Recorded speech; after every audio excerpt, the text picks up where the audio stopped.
사랑합니다. 성도 여러분, 5분 말씀 하루 묵상 최원호 목사입니다. 사무엘상 13장 8절에서 10절 말씀 읽어드리겠습니다. 사울은 사무엘이 정한 기한대로 이레 동안을 기다렸으나 사무엘이 길갈로 오지 아니하매 백성들이 사울에게서 흩어지는지라. 사울이 이르되 번제와 화목제물을 이리로 가져오라 하여 번제를 드렸더니 번제 드리기를 마치자 사무엘이 온지라. 아멘. 사울은 왕이 되어서 암몬 자손을 성공적으로 물리치고 왕의 자리에 안착했습니다.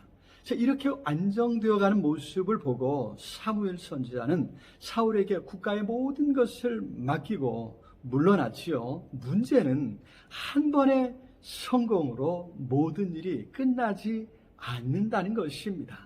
이제 여러 시험 앞에서 사울이 어떻게 대처하는지를 보게 됩니다.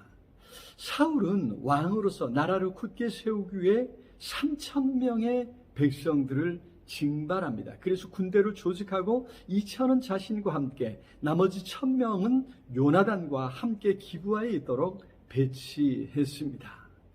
이렇게 군대를 조직하고 배치를 끝냈을 때 요나단이 먼저 블레셋 사람의 수비대를 쳤습니다. 그로 인해 이스라엘은 블레셋의 대대적인 침략을 받았습니다.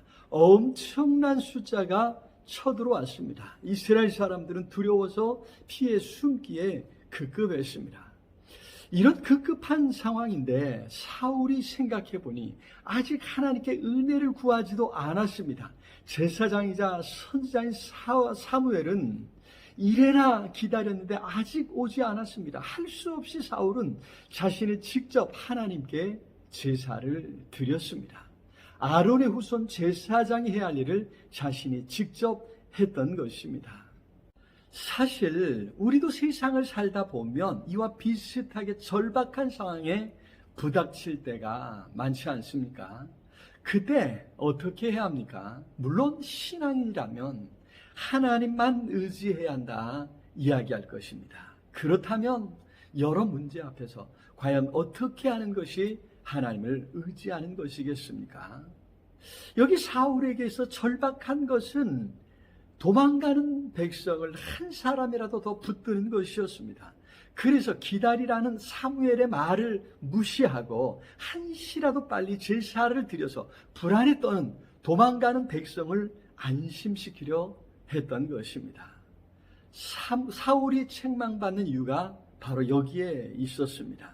갈수록 분명해지겠지만 사울은 하나님을 의지하는 것이 아니라 사람들을 의지했습니다. 그래서 싸움에 능한 사람들을 한 사람이라도 더 붙들려 했던 것이죠. 이를 위해 하나님께 제사 드리는 것도 이용하고 있습니다. 하나님을 이용해 먹고 제사도 이용해 먹는 것입니다. 그런 목표를 달성하는데 하나님께서 정하신 절차는 중요하지 않았습니다.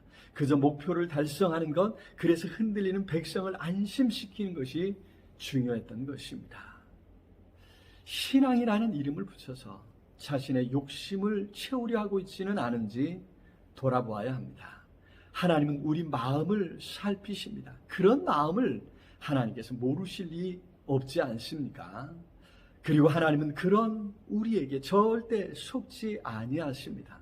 어떤 상황에 있든지 하나님만 붙잡고 하나님만 의지함으로 하나님 앞에 인정받는 믿음으로 설 수 있기를 바랍니다.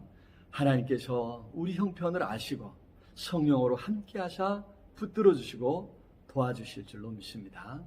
사랑의 아버지 하나님, 여러 시험과 환난 가운데 하나님만 의지합니다. 어찌해야 할지 알지 못할 때에도 성령으로 함께하사 우리를 붙들어 주시옵소서. 사람들이 아니라 세상이 아니라 오직 하나님만 의지하는 삶이 되게 해 주시옵소서. 예수 그리스도 이름으로 기도드리옵나이다. 아멘. 오늘도 우리 주님 안에서 승리하시길 기도합니다. 사랑합니다.